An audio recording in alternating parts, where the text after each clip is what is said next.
Gen Del Raye was born and raised in Kyoto, Japan, and currently lives in Berkeley.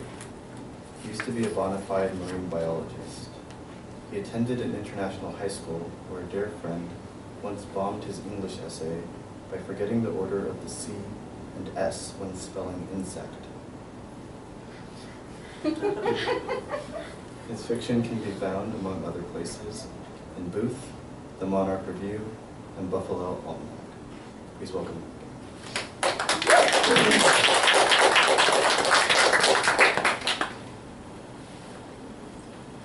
All right. Is this the right volume? Is this audible? All right. Do you want it higher? No, Okay. I think this is good. Yeah. I'm half Japanese, and I'm of the generation where my grandparents and great-grandparents were experienced the war. And I wrote some stories kind of exploring the subject that for people of my age, the war is kind of ancient history most of the time, except, from time to time, if I find something in my grandparents' house or my mother tells me some piece of, family lore, there's a realization that it's a lot less distant than you would think. So these are some probably much too short stories given the complexity of the subject, but I'm going to give them a try. The first one is called That California Light.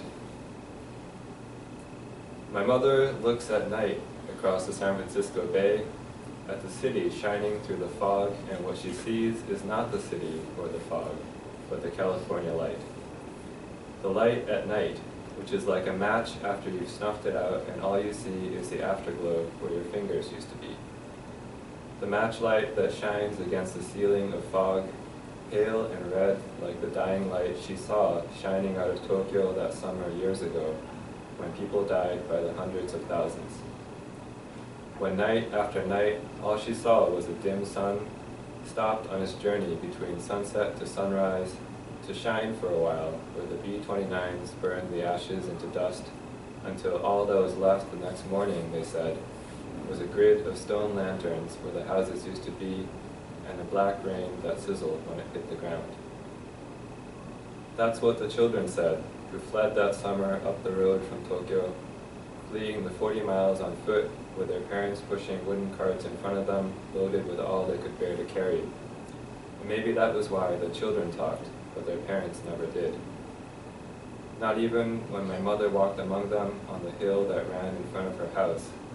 Not even when she put her pink scrubbed hands next to their soot-stained ones and helped them push the last few miles.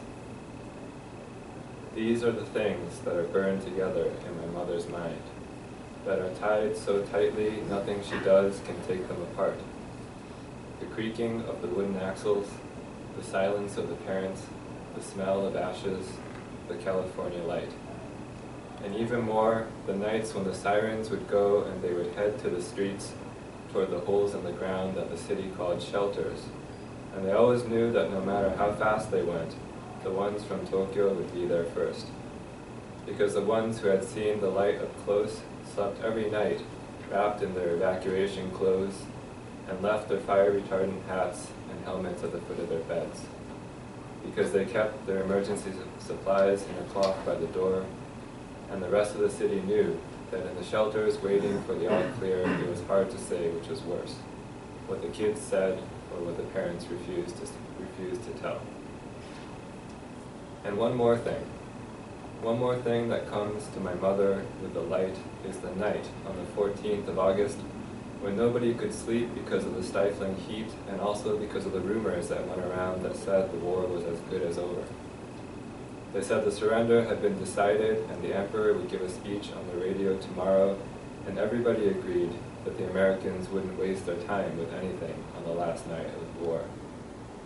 So nobody slept, even though there was nothing to be done but to sit on the porch and stare toward the horizon, where for once it was dark, and that too was a sign that the war was over. And that was when, suddenly, the light arrived, except it wasn't far away this time, but right above, and my mother remembers it, that brilliant sun floating down softly over the midnight city, and the sound you could hear, which was the parents and the children from Tokyo rushing through the streets.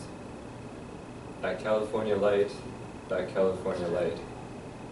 My mother looks to me and starts to speak about that night long ago, but at the same moment I say something she can't quite hear, something about how the city from a distance reminds me of the first time flying out of Narita. The lights spread out below us as far as we could see, and she lets her voice stop. I ask her if she remembers, and though she does, she doesn't answer because she sees in my eyes the light of lives carrying on, of the familiar rediscovered on the far side of the sea, and she knows that for me, there is no way to explain the California light, no reason to even try.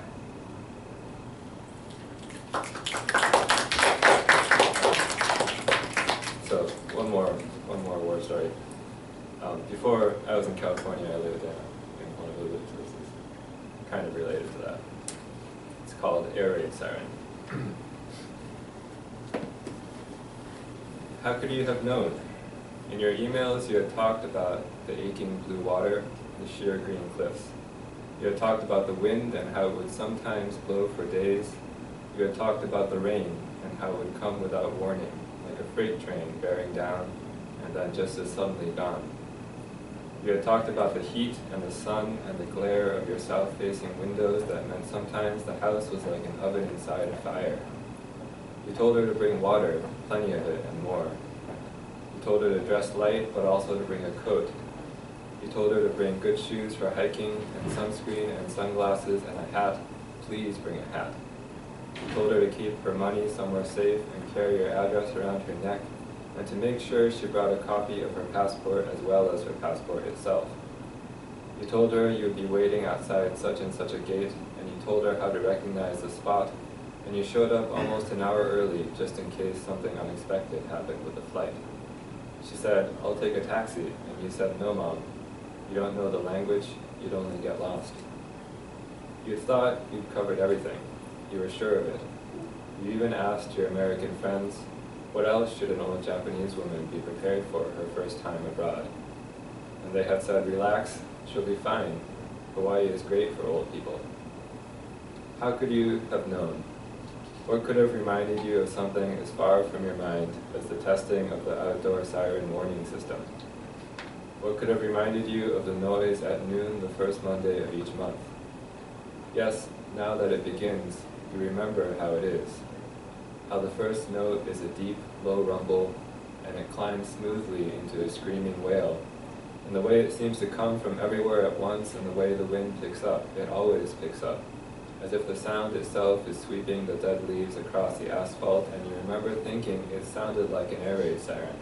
But still, you don't realize what that means until you see your mother rooted to the street, her mouth hanging open as if drinking the sound in, and finally, you remember too late. Your mother with her feet apart, her shoulders hunched like a cornered animal, and though you reach out to her, it's like trying to get the attention of a stone. And later you will tell your friends about how the traffic stalled around her, and a big man in an aloha shirt had hung out the window of a tour bus, shouting at her to get out of the way. But still she wouldn't move, she wouldn't move.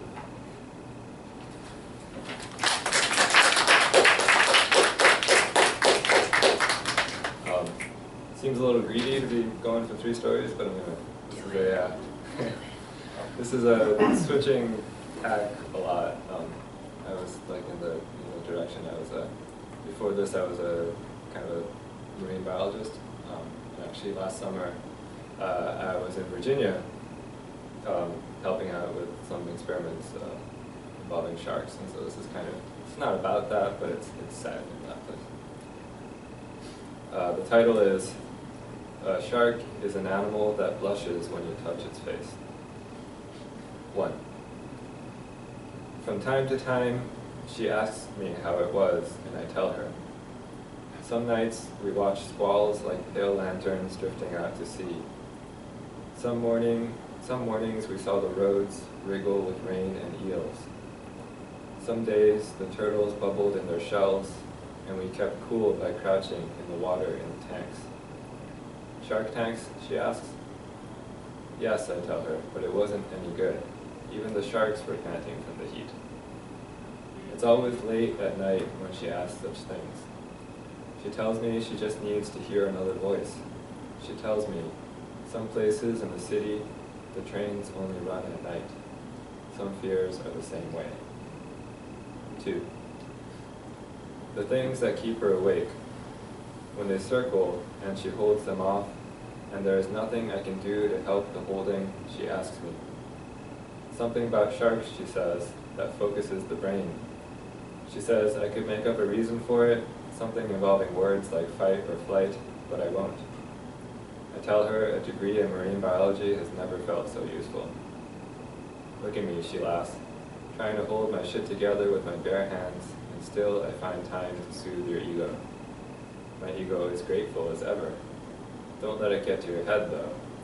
Ask, my child, and you shall receive the wisdom you seek. 3. Let's be clear. Laughter, not sharks, are the best thing. 4. But some nights she will not laugh, so I tell her. Until a shark decides to bite, you can never see the upper teeth. Only the lower teeth, narrow, needle-like, designed for holding and not cutting. The upper teeth lie flat against the roof of the mouth, and even if you flipped the shark upside down and pried the jaws open, you would still have trouble finding them. What do they look like, she wants to know. Smooth and opaque, but only in the center, like something made from white caramel. And feel? Very sharp. The first thing you notice is the warmth of blood on your skin. 5. What she wants, she says, is to tame her dreams. This is something she tries very hard each night to do.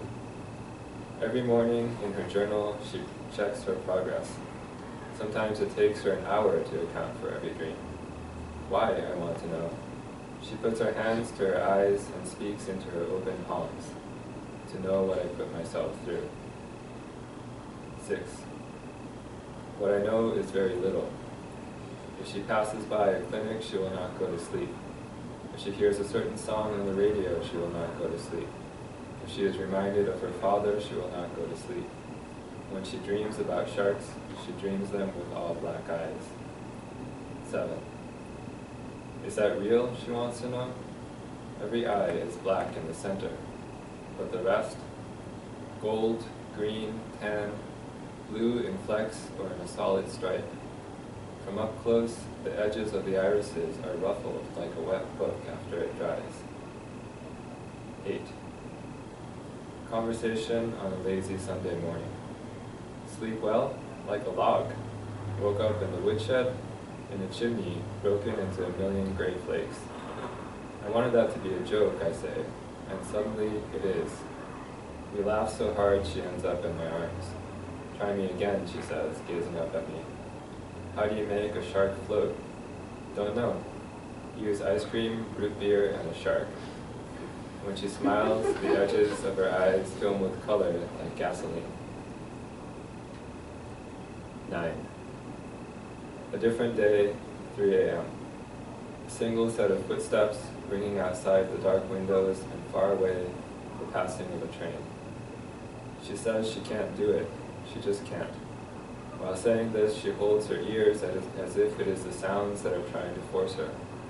She says when you fall asleep, you lose the last bit of yourself that disbelieves.